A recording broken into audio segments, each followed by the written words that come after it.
Everybody, Flash Rasman back again in Falling Frontier with our second look at the game. Today we're going to be looking at more of a kind of games mechanics point of view, looking at the actual guts of the game. We're going to have a few narrated videos where the nice lady's going to tell us what's going on, and I'm going to tell you what I think about it. So we're looking at a general feature overview. Then we've got two other categories: exploration and operations, which is kind of exploring and fighting, I think. And then economics, which is the other aspect of it. And finally, we'll finish off with the scenario creator, which is kind of a create your own galaxy type affair. It's a beautiful game, and obviously there's so much more to it than space combat. This is just, again, it. As I said in the first video, I'll put it in the. It'll be somewhere. There'll be a link to the first one of the video somewhere. But it's so much more than just building a few spaceships and having a scrap. But anyway, without much further ado, let's get into the general feature overview. Falling Frontier is a modern real-time strategy game that mixes classic RTS mechanics with a depth usually associated with the 4X genre. And that is very, very, very true. From what we saw in the first video I did, there's a lot more than just RTS in this game. Your journey starts by selecting your lineage. This provides a backstory, as well as initial buffs, debuffs, and initial starting technological configurations. So that suggests you've got, whereas in traditional RTS you might get different species, different races. That suggests you've got just basically different start positions, with different advantages and disadvantages. Seems like it suggests you can have multiple kind of restarts. If you do one, start from another, you might be able to get a different experience. You'll begin your game with control of a single planet or moon with a small group of colonists and a spaceport in orbit. From here you can begin expansion into the star system. Build shipyards for both your civilian and military fleets. Construct orbital and deep space refineries to process raw materials.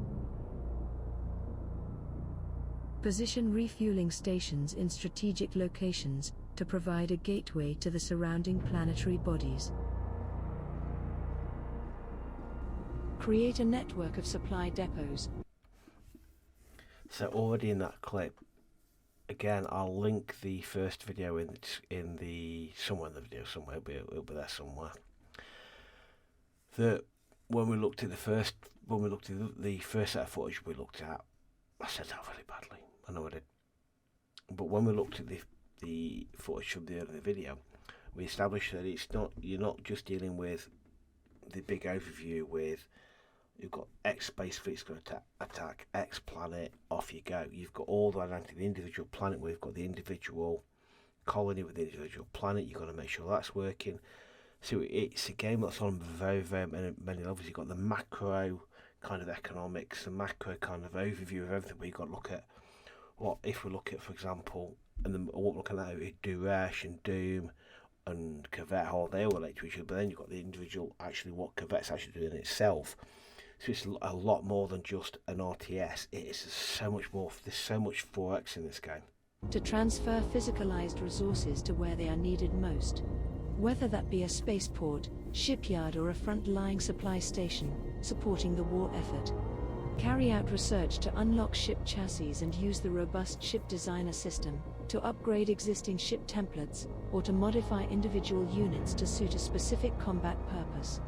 View the ship from any angle and select from a list of researched weaponry mounts to place on each chassis. Customization isn't limited to the external hull. Modify internal components for each ship to complement the role it was designed for. Again, twofold. You got the overview that you've got to actually work to connect your settlements together, your colonies together. You've got to work your supply chain so you can link all the aspects of it together. So it's not a game where you're just gonna go to a planet, mine some more, build a spaceship, off you go. It's one where you're going to have to actually think about how to link everything together. And some of the space battle footage looks incredible, but you kind of like, I don't think if you come to this game thinking it's just going to be just space battles and everything else will take care of itself, you're in for a hell of a shock, because the logistics and the 4x elements of the game are going to be huge. Construct reconnaissance stations to scan your local celestial cluster or areas of deep space. These can be configured in both a passive and active mode. Passive mode intercepts jump signatures made within the line of sight of the station, whereas active scanning acts like a sonar, sending out a pulse beam, returning all objects within its line of sight, but also giving away its position. That introduces your strategic element to it all. How you go about scanning your local area and identifying what's out in your local area before you then expand.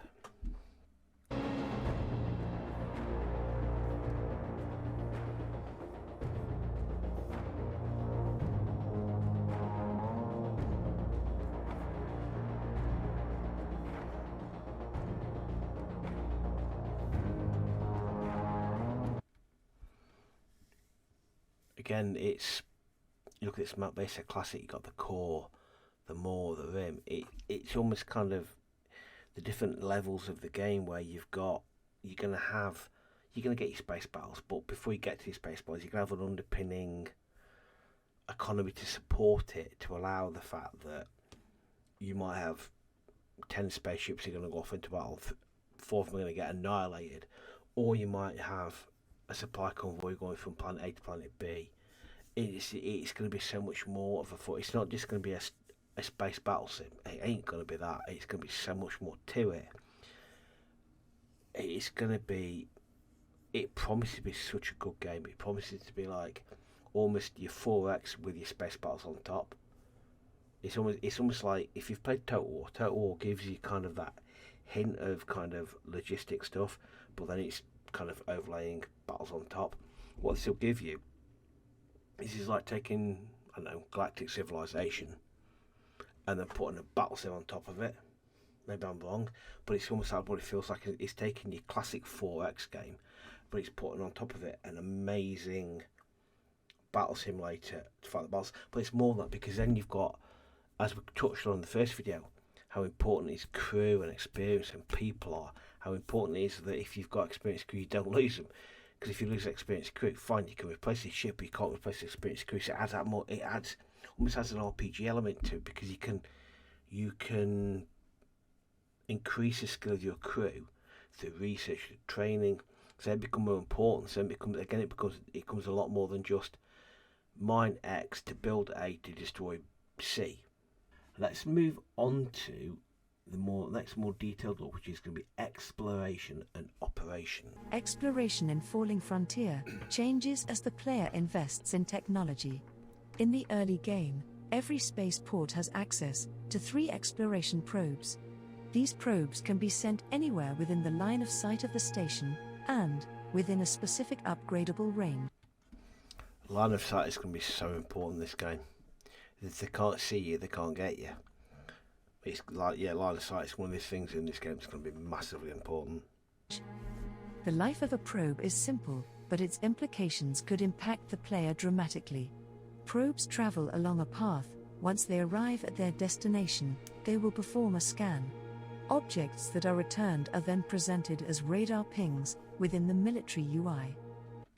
So in theory, if you occupy a planet, if this is the enemy and you've occupied a planetary body right at the top of this screen, then their pings aren't going to see you until they've pinged it. So line of sight, so they can ping that, but they're not going to know you're there until they've actually hit that. They could ping that, but then they're still going to ping from that to actually find what's up there, if I understand it correctly. Put it this way, if you're in the north, if you're right at the top of the screen, you're going to have the jump on them, because you're going to see their pings coming before they see you, I think. The data returned can vary from the discovery of a celestial body, resource sites, wreckage, enemy structures and vessels. How that data is presented will also vary based on a number of factors. The more objects that are closer together, or the larger the object, the larger the radar ping. Investing in probe technology can help identify individual ships or structures when a scan is carried out. Additionally, the nearer a probe is to an enemy object, the greater the chance the probe will be discovered. If a probe is discovered, there is a chance it may also be destroyed. If the probe is discovered and not destroyed, the player will get the data returned by the probe. If, however, the probe is discovered and destroyed, then the player will never know why it failed, as it's also possible for probes to break down and never return. A discovered probe is an opportunity for the enemy to potentially identify where the probe originated from. Operations. Okay, I might have got that a bit wrong then. The bottom line is, I suppose then, if you're in a territory and you've not completely identified the entire system, then you must have to have some kind of mechanism so you can be alert for probes coming in. And then also raise a question, if you send a probe out and the probe doesn't return, do you A, assume it's just down to some, I don't know, hit by a meteorite, or do you assume it's, or do you go B, it's the enemy? So then you could be left yourself, you could then find yourself kind of sending things over to an area to find out why a probe failed when it was actually something quite normal. So it kind of adds a whole more tactical, strategic element to the whole thing. Operations in Falling Frontier are suggested opportunities available based on direct action of the player and AI. Some radar pings from probes and recon stations will generate operations. These can range from simple investigations involving celestial bodies and natural phenomenon to specific opportunities, such as disrupting a refueling operation in an asteroid field, assaulting an enemy supply chain, or eliminating targets of opportunity. Operations will also suggest potential defensive actions, suggest research tasks, as well as construction recommendations. Operations are entirely optional. Specific types can be disabled, or an operation can be removed from the list of available operations at any time. So your quest window then, basically, it'll tell you what you can, what it'll tell you all the different things you can do in your particular area, essentially, which is useful.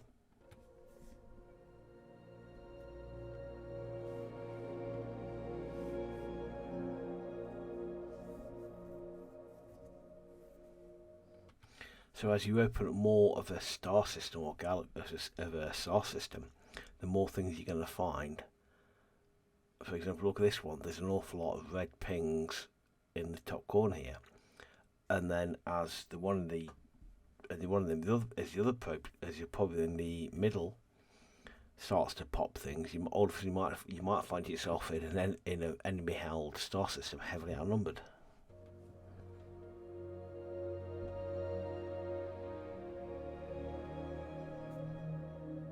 Although Falling Frontier looks like, and certainly at times, plays like a normal RTS, it's far from it.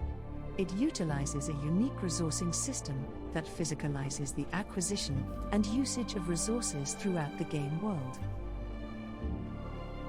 Due to the militarized nature of space travel, citizens can only reproduce on colonies. They also generate more income per citizen compared to those serving on a starship or space station.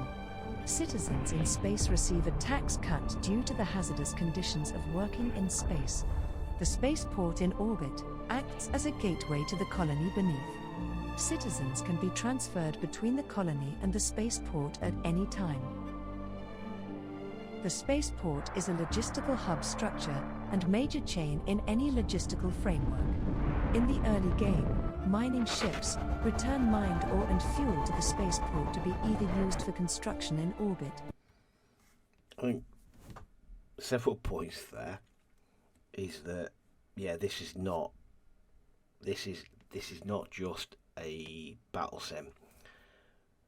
I think that economics, this portion of the game in itself, is probably going to be one of the key parts of the game, because it's not just a case of mine or build spaceship, go fight.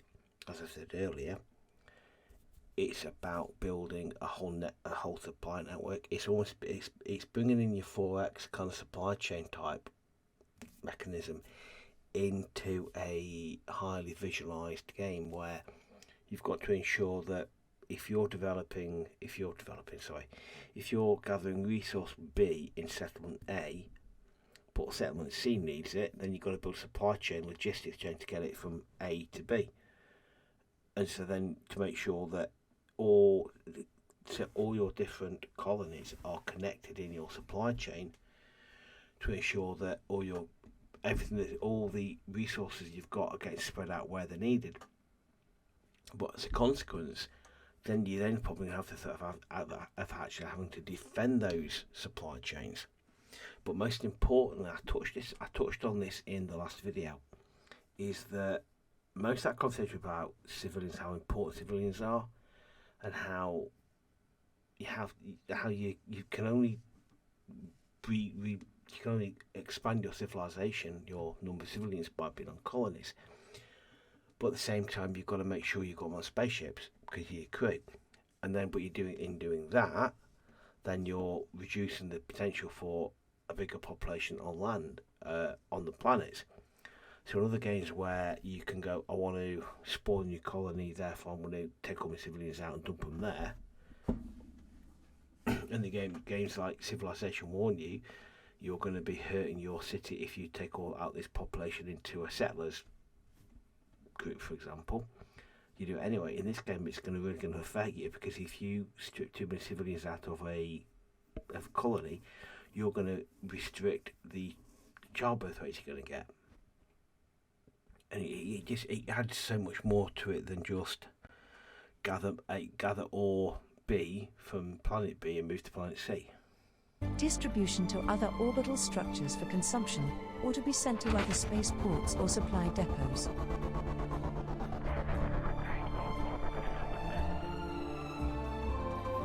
On each structure, refill thresholds can be set when the structure's local stores of that resource type drops below the set refill level. A supply order will be created in the connected spaceport. The spaceport will then begin to build supply transports and send resources until the resource. This suggests that you won't have to micromanage it. So if you build your basic infrastructure of resources to distribution hub and vice versa, then once you build to a certain level, all you have to do is manage the level of orders that are needed to be fulfilled, if I understand correctly.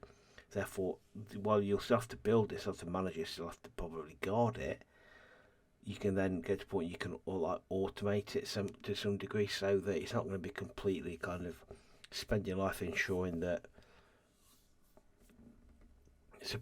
oil tanker B's got to planet C and watching it every step of the way. It suggests that you'll be able to set it up and automate it.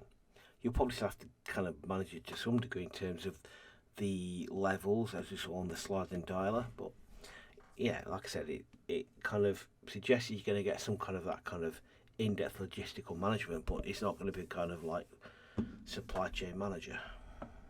Resource refill quote has been met. On a larger scale, a player can connect logistical structures, and the process of monitoring and sending supplies will begin. And here we get back to the different levels of the game you play, where you can get that supply chain within a planet to its moon or to the mines, and here you get it planet to planet. So you're getting this kind of layered gaming approach where you've got it at a very low level of your planetary level, where you're moving civilians around, to the bigger planet where you're going, right, I've now got planets to manage. So it's a game that you're going to have to constantly be moving between these different levels of the small scale planetary moon or planet to mine, and then planet to planet. You're going to be constantly to move up and down the levels as the game dictates, as it sounds.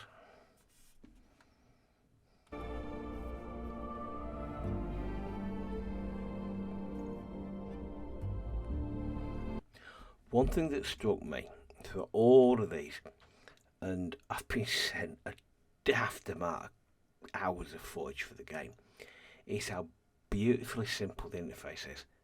How really simple and really easy it is. A lot of games like this, you look at the interface and you'll get about 11 billion numbers, you'll get graph charts, and you'll look at it and go like, I mean, my day job is numbers, so I look at them all day.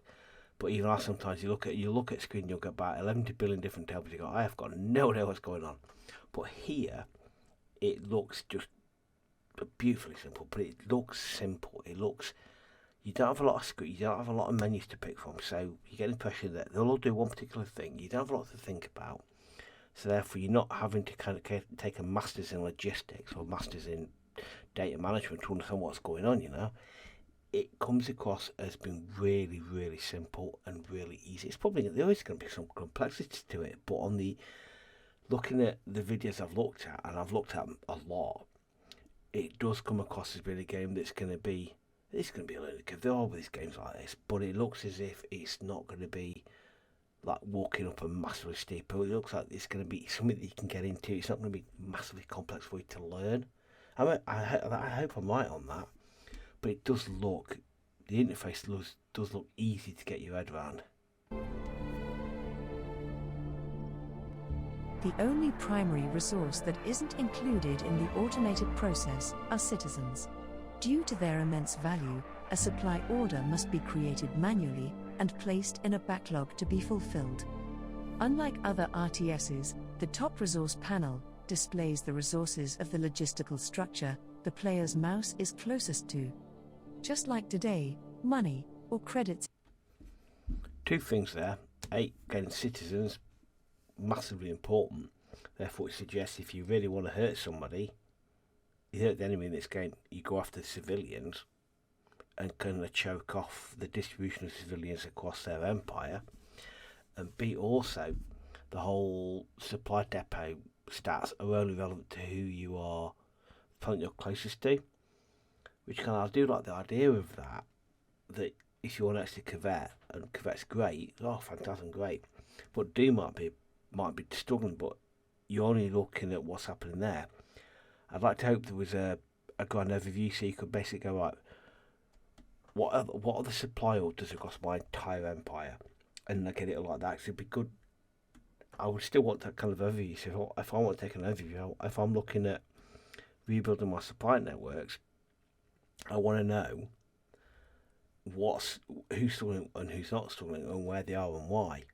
So if I've got, for example, if Doom in the bottom corner is struggling, I want to know what they need, what they've got to supply, and where the closest orders are to them, so that I'm not having to click on every individual planet. So it's great the fact that your overview is only related to the planet you're looking at, but I still want that overview that I can get a list of all the planets that I've got, where the supply chain issues are, so I can drill into that planet, and if I can solve that within the planet itself, like supply to me, supply to us, all that kind of jazz, I can do.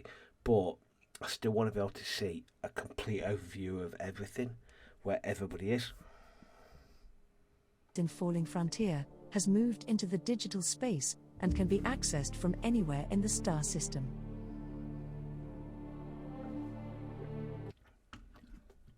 Does that mean,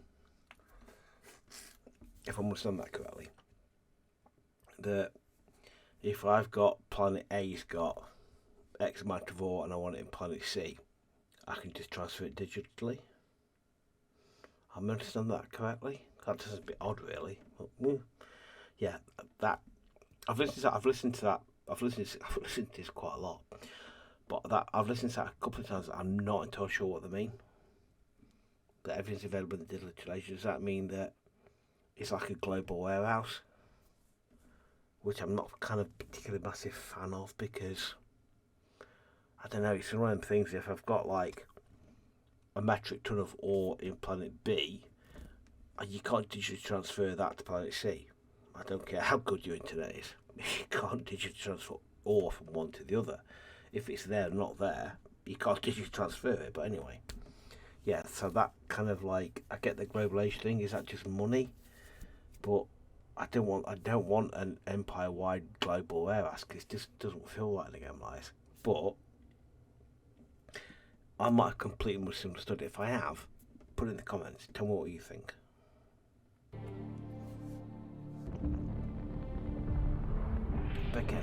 Further to the main economy, starships have their own sub-economy.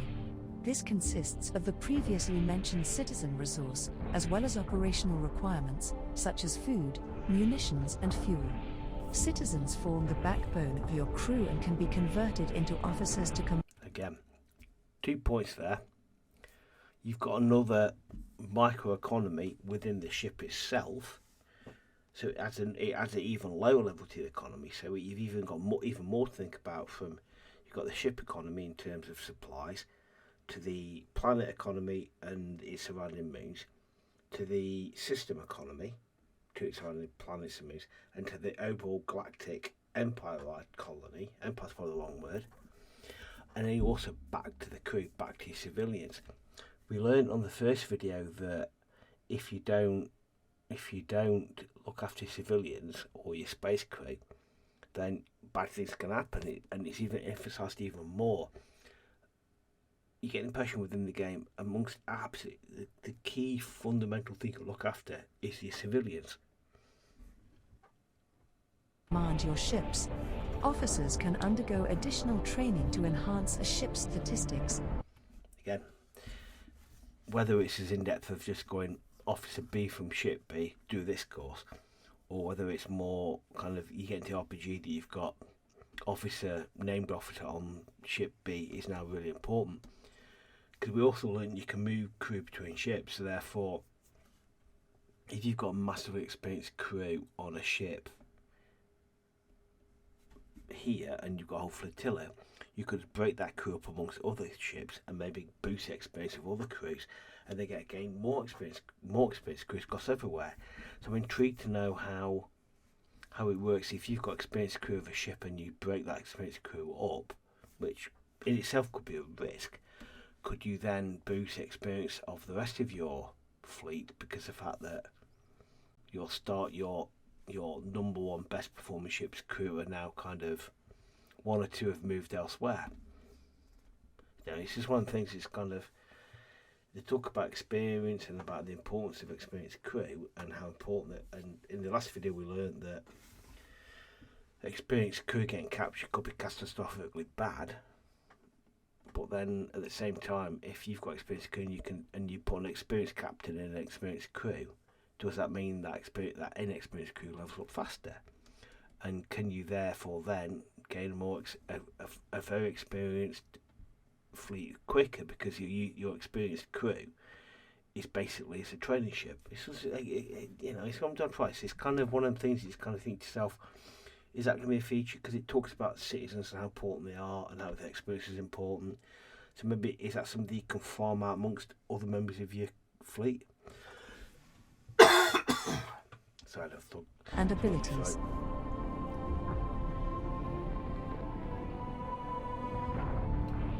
Food is consumed by the crew. Without it, the crew will slowly starve. If a crew manages to escape a doomed ship, the remaining food is added to the escape pods, allowing the crew to survive for longer in the deep of space. Munitions are consumed every time a turret fires, or in some instances, when a special ability is used, such as laying a minefield. Ships can sail indefinitely at sublight speeds, however, faster than light travel consumes fuel. Any flotilla will need to travel with supply, and again, any flotilla will need to travel with supply. Every single ship you've got is going to need a supply of fuel, crew and food, being simplistic. So therefore it comes back to your supply chain. Then you're back into the whole, if planet A's not got resource A, where do we get it from and how do we build that supply chain? But on the flip side, if you're attacking your enemy, what's the best way you can destroy your enemy is by attacking the supply chain. So would it be a thing that if you know you've got planet A and planet B belonging to the enemy, can you intercept transports and break the supply chain? And if you break the supply chain or the supply lines between planet A and planet B, what effect will it have across the whole of the rest of their again I use the word empire, but the rest of their possessions and empire if you knock out a supply chain? So is that an aspect of the tactics you can use? Well, so while they can use it on you, attack your supply chain. So it's one of the things. So will you be able to attack supply chains, knock out supply chains, and therefore then hinder their war effort. Again, it's just like kind of, there's so many layers to this game, it's ridiculous. You've got the microeconomics of your ship and its supply and its demand. You've got the economics of your planet system and its moons and its mind, and then you've got the solar system, the system where you've got multiple planets with multiple moons, multiple minds, all interlinked together, and it's all this kind of, it's like a spider's web of relationships between everything. And therefore, if you are an enemy, you can kind of break at least part of that spider's web of relationships. What damage could you do to their war effort? But conversely, what could they do to you if they do the same? I'm just intrigued as to what level we get to and how deep it gets into that type of kind of warfare. Our final portion of this video is the scenario creator. Obviously, this game we've got three. We've got Titan Rising main game. We've got a skirmish. There's no details of that. I'm assuming that's just kind of like pitched battle. I don't know. However, there's no details on skirmish mode. However, scenario creator looks really quite good. We've seen throughout all the different videos we looked at, we've got lots of little star systems with a central star with lots of planets surrounding that central star. What scenario creator seems to allow you to do is create a star system. So if we look back at the economics video, or the search and the exploration and operations video, you went into a particular star system that had a star, had some moons and what have you. What I think this allows you to do is actually build one of those. And it's kind of made me think, well, obviously we're skirmish mode, and I'm wondering, so we're going to build the scenarios. Each scenario is going to, let's start again. Within this scenario, we're going to be able to create, if you look at the top, so we're in the down map system, we've got 1 of 3 stars, we've got 3 of 3 gas planets, we've got 5 of 8 habitable planets, we've got a maximum of 15 moons. So what we're basically building is an entire star system. So Pop is wondering whether then, and we've got then nebulas. So we've got a maximum number of things we can place within that star system. We can then move that particular moon or the star wherever we want to. So I'm wondering how does this then kind of work into the main game, or does it? Because again, within this planet we can change its look, we can change its look, we can change what colour it is, we can like make it as pretty as we want to do. But you can then also kind of change its detail. As we move further on, then we can change its colour. But then in some cases you can change its kind of like the available resources or what's there, and you can actually kind of, rather than just creating another coloured rock, you can then actually physically affect what's actually on that planet. Currently we're looking at the moons of a particular planet. So if you created a system with like three gas planets with 15 odd moons around them, you can have a lot of work to do. Again, as we go through colours, we're just kind of making it look pretty, changing the colours. Just it's artwork basically. It's all making it look pretty and what have you. Again, I keep going back to it, and I wonder whether how skirmish comes in. Is it a case that you create a star system, then you can run a mini skirmish on that, where you basically both drop into one end of this planetary system, explore it as you do the main game, occupy planets, fight. I don't know. There's no detail as to how this is going to be used or where. But I would have thought there'd be some kind of mini campaign where you can build your own planetary system, and then basically you drop one end and they drop the other side, then you fight it out really. Again, we're changing. Just still messing about world size. Again, it's all just messing about with planets. Let's fast forward to another part of the video. Here we can see you can start changing. You can start messing around with like planetary size, but again back into world size, and you can move it around. There's not a lot of detail as to what effect this has, or why you're doing it, or if you move. Again, there's a lot. So you'd hope there's a tutorial to come with this, but at the moment, you can certainly create a star system. What effect it's got on the game and why you do it isn't currently covered, but it does. It looks interesting, and it certainly looks like it'll add a lot of scope to the game. Again, how you use it, I don't know. But anyway, thanks very much for watching. I hope you've enjoyed this, and let me know what you think. Let me know if just let me know what you think. If you've been keeping an eye on this for longer than I have, let me know. And yeah, just let me know what you think about it. And thanks very much for watching. As ever, I shall see you in the next one. Thanks very much.